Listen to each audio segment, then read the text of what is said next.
Hello and welcome to this week's episode of Hashtag Leadership, What's on Your Mind. Remember, we're a podcast to add value to your leadership journey, and we speak to amazing people with amazing stories and experts in their field. So if you haven't already, make sure you subscribe to the YouTube channel and follow us on your podcast provider. So today we are speaking to Kris. How are you doing, sir? Yeah, I'm good. Thank you. Thanks for having me. Yeah, it's a pleasure. It's been a long time in coming and I'm really excited about you've got so much to talk about, so we're going to need to try and cram it into 20 minutes. So I met Kris through doing some work with one of our clients. We met for a coffee, and as we say, we stay connected through social media, and it's fantastic and it's a pleasure to have you on. So I'm not going to really tell anything about your story and your background. I'll leave it over to you. So as I hit the 20-minute timer, Kris, tell us a little bit about who you are, where you are, what you've done, and what you're doing now. Okay, so my name is Kris Mochrie. I live currently in Manchester, but I'm from Liverpool originally, so grew up in Liverpool. I run two companies. One is called the Exco, which is a marketing agency.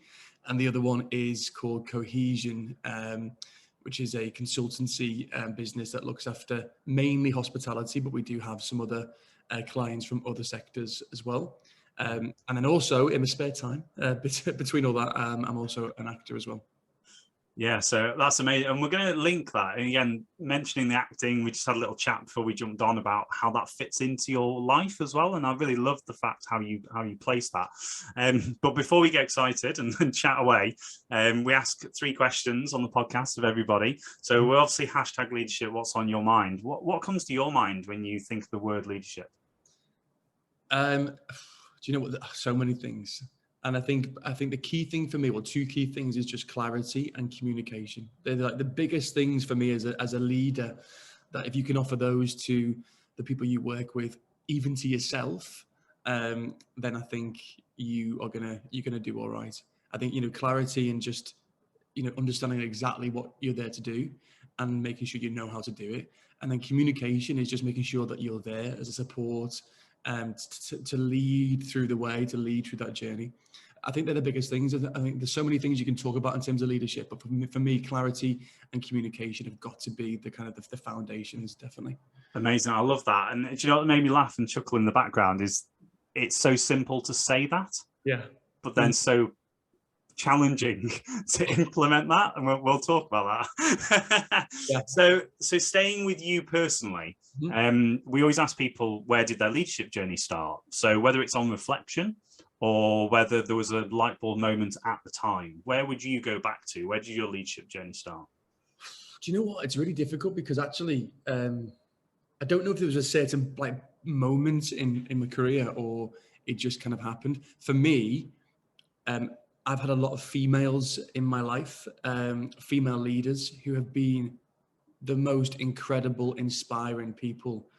And I think subconsciously they've given me kind of my own leadership, kind of power in a sense, because watching them and what they've done. So they've probably triggered it. And I can probably think of, certainly one female leader that I've had in my life who was my boss for a number of years. He was just exceptional what she did, and had that amazing ability to be kind and genuine and authentic as a boss and as a leader, but then also get the job done and hit the results and do what the board wanted. And I've met quite a few of those people, and yeah, I'd probably say it's a joined up approach of different people, I'd say. Yeah. Well, we always ask then about any influence on your leadership journey. So you've obviously mentioned one there. Could you just maybe dig into what that looks like in a practical manner? Because obviously the audience are looking at leveling up their leadership journey. So what were they doing to inspire you so much to talk so passionate about them as you are now? I think when we try and think of a leader, I think what a lot of people do is they think, I'm a leader and therefore I'm going to set the strategy and set the agenda and that's it. And that's probably the worst thing you can do. These people have always engaged us and set what that strategy is and set what leadership means to us and what we want to get out of them being our boss. And that's the key, is working together. And I think in every company that I've worked for. I've worked for Red Bull, I've worked for Disney, I've worked for Molson Coors. they've all had a real people focus where, you know, it's not just about this is what we believe and what we stand for and this is how we're going to achieve it. It's let's get around a table and actually identify how we're going to do it together. And I think that's absolutely key, because it gets the team fired up, and it also respects, you know, the people that you do report into and the people that do lead you as well. So yeah, I'd say it's getting your cards on the table are key. Yeah, I love that, and I use that all the time about that analogy of everything on the table, and it makes people really think about actually how much is on the table, how much is hidden, and how much, and it's not through any fault of anybody. It's just how the busy mentality comes up, and people actually don't know that clarity and communication. Exactly, and that's what it comes back to. It's clarity and communication again. So yeah. Fab, excellent. So tell us a little bit about your acting. Like, tell us a little bit about what you've done and then what you're doing and how that links into why you do it and links into business as well. So I've been acting since I was 17. So I was doing my A-levels in school, and I got my first job, which was Brookside, which was a soap on Channel 4. And I actually left school to go and do that full time. So I was in it for 2 years. And I'd always wanted to go to drama school. So in my head, it was going to do A-levels and then go straight into kind of RADA or one of those kind of places. And I just fell into work, so I was very lucky. I then kind of realized that when you leave a TV job, you don't just get another one straight away. It's not like, you know, jumping from a business job to another job. You know, it takes time. And I went to Heartbeat, did a few others, did quite a few things, you know, the usual, the Bill. I think every soap star's done the Bill. And then did things like Waterloo Road and a comedy with Johnny Vegas. And it was great, but I was still very young. And my problem is that, you know, when I wake up in the morning, I've got my brain is on fire and I've got pace, and to wait for that next job mentally and from my own mental health, I just couldn't. And I had to channel what I felt I had and what I knew, and what I learned in school as well into something else. So I started doing promotional sales, so field sales. So things like when you see like Save Sunshine in the car park, that was me giving out at the same time, I was also in hospitality. So I got trained in a fine dining restaurant, then got into kind of doing cocktails and mixology. So I had a little bit of F&B, a little bit of kind of salesy experience, and then really enjoyed the kind of the business side. So I kept my weekend hospitality job and started really kind of pushing the business side and started a sales job with Molson Coors. So I used to drive my mum's car, have the beer in the boot, and go around the newsagents and basically sell Carling and Corona and Coors Light and, you know, the full range of beer. And I was doing it all around the Northwest up to Bolton, and I do quite well. So they offered me a regional manager position. I then went from there to a national sales manager, and then moved across to Danone. So that was like water and Evian and Volvic they run. Did that and then went into Red Bull, kind of got to director level within field sales, and looked after all the field sales team for both Danone and Red Bull by the end of my career. So yes, that's how I kind of do it. The great thing is with the acting is I've always done it alongside. So every single job that I went to, I just said, look, this is what I do. It's kind of like, you know, and every time I got a job, they would let me go and do it. There was no issue at all. There was only one time that I had to go and take a couple of months off, and Red Bull said, go and do it. Absolutely. And that was a testimony to good leadership, I think, as well, because, you know, I'd been a loyal employee to them as well, which was great. So just as you're there, like we spoke about when you came on, I'd forgotten that you still do the acting side of things and look to do it. You said it as in like it's a release, and in the business world, that hamster wheel of the corporate world, we look at taking time out. Can you just tell about what that gives you to be able to then come back in and focus on the business? Is almost like you spoke before we jumped on as a bit of that's your hobby and your time out. Like, tell us a little bit about that. It is. It really is. And you know what? And I absolutely love it. I love what I do business-wise, but also I absolutely love, you know, getting into character, doing my prep on a script, getting onto set, and, you know, and having fun as well, you know, and that is my release. You know, other people will go up a mountain, some people go skiing, some people have other hobbies that We don't know. And this has always been mine that I absolutely love, and I'm very blessed and lucky to be able to do it alongside this. And I think one reason why, you know, when I left Red Bull and I set up my own consultancy business, it was great because I felt like I was actually in control then of my time and what I could do. You know, it was still difficult, it was still hard, but it was great. So yeah, I've just finished Vera for ITV. I did that last year, so that was it was great because I can work from and do my Zoom calls from the trailer in the morning, and then I'll be filming in the afternoon, and that's how it is. I love and then that. I'm working on a new ITV drama at the moment, which is great because it's probably around 8 days filming over 3 months, so it easily fits into the kind of the other clients and what I'm doing elsewhere. Yeah. So tell me a little bit about time management in your world, because I said that obviously every time we have a little chat and I've some stuff you're doing, people listening will already know that you've got a busy life, and I know you've got that. It's infectious, that kind of like motivation, and I know it's not always like that. Like I know exactly the same. Behind the scenes, sometimes it can be challenging. But how do you manage your time?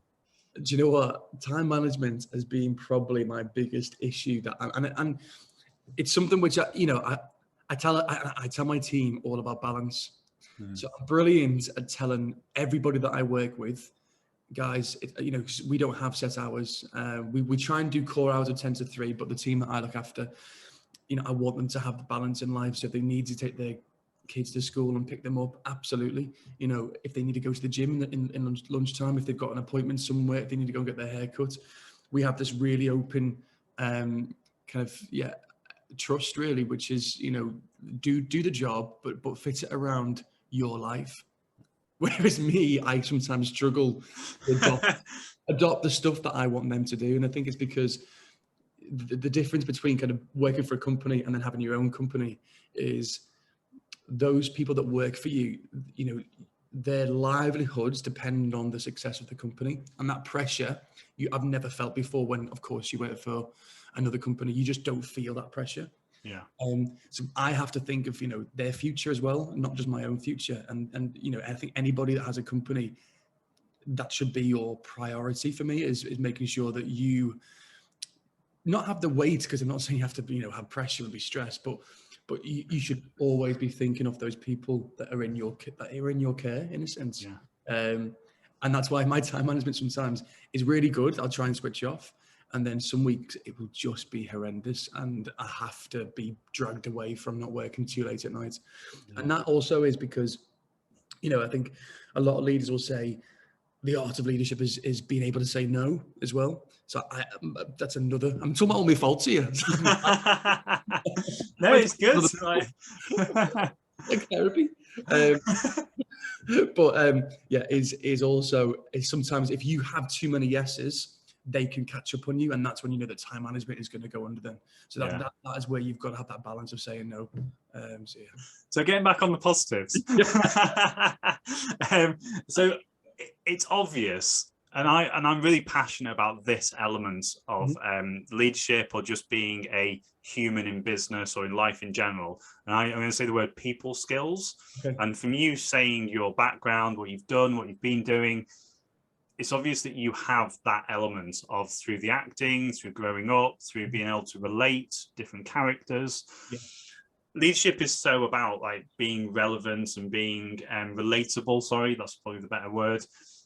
People who are struggling to or wanting to level up their people skills, and it's a discussion, isn't it? Like people say, oh, you're born with good people skills, or you can obviously develop a skill.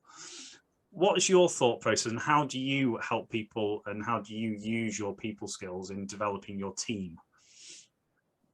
You know what, there's so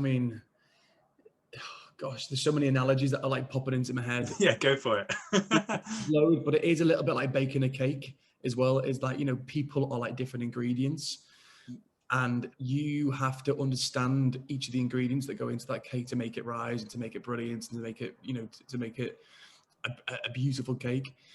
A lot of people will look at certain people and not listen to them, not find out who they are, not uncover their skills, and also not look at the entire team and see that blended skill together. And I think that's a real problem that people have.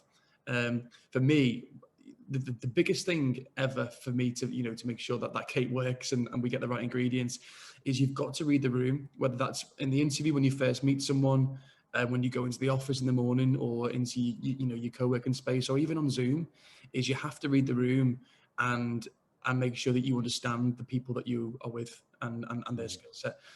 Again, it sounds really simple. A lot of people struggle with people skills and this is another thing too, that they say that you have to be an extrovert. You absolutely don't. No. I think, a blend of introvert and extrovert and a blend of people is what makes a brilliant and a successful team.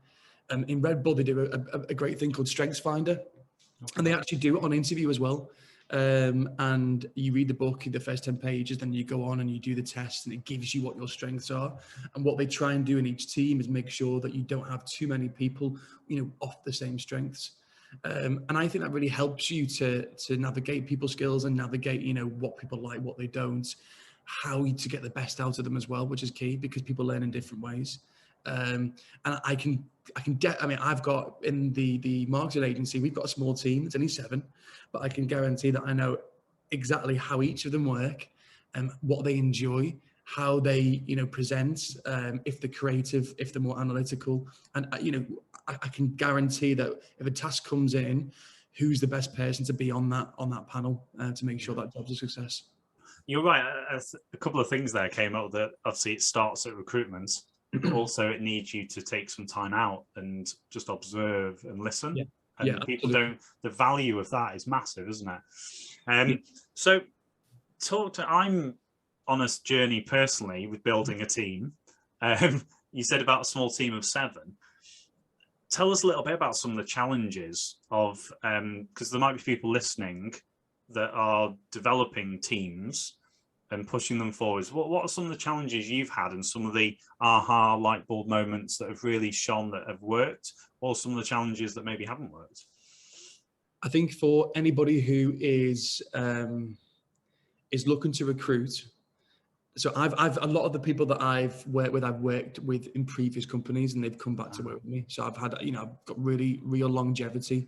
We completely understand each other. And that is, if you can get that trust and that alignment with someone, it makes work happier. It makes every day easier, and it makes the job at hand, a lot easier too.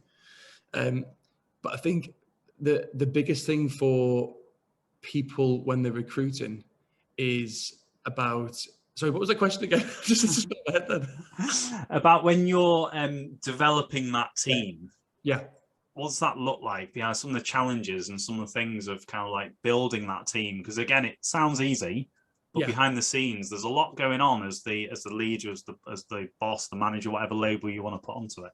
Yeah, that was it. So I was going on about how my team I've known for a long time. Yeah. When new people come on board, the key thing for us is I don't want them to feel alienated, because there's existing relationships. That's really important. So you have to make sure that we buddy everybody up. So there's no hierarchy in our company at all. Everyone feels completely on the same level. You've got to get rid of any hierarchy. It's a very archaic thing now. I think that's really, really important. The other thing is for me, bringing a team member on board. First of all, you got to find that team member, which is so hard.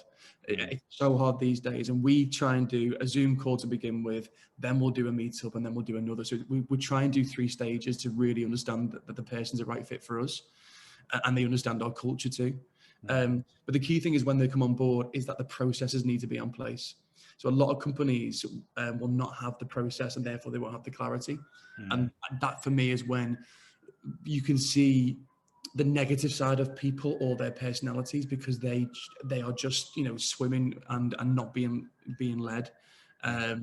So I think it's really important that processes are in place, that you find the right people, you make sure that you do that interview process right, and quite rigorous, and make sure that they're a culture fit for you as well. That's key.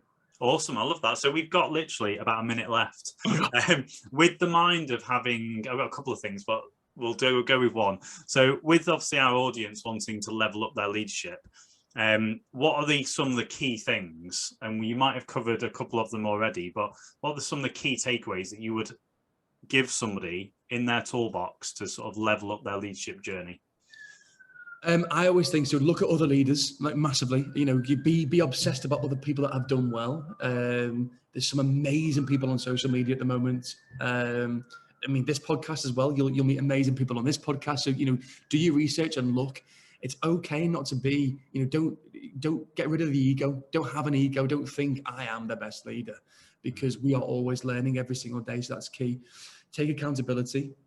Take responsibility, and the key thing is, without a doubt, is communication and clarity. And just have, make sure you have fun when you go to work. That's the key thing. Amazing, and you get a gold star for shouting out the podcast. It's a great star. There's quite a few. Episode 93, this one. So it's there's a few there to look at. So Kris, thank you so much for your time today. Ladies and gents, if you've enjoyed that, make sure you let us know which elements you took away. Everybody's different, and I love hearing everybody's feedback from each and every one of the episodes. Make sure you hit subscribe on the YouTube channel. Make sure you follow us on your podcast provider, because every Wednesday at 6 a.m. we've got amazing guests coming your way to give you their perspective, their expertise, and hopefully adding value to your leadership journey. So Kris, thank you so much. Thanks so much. Cheers. And we'll see you all next week. Take care. Bye.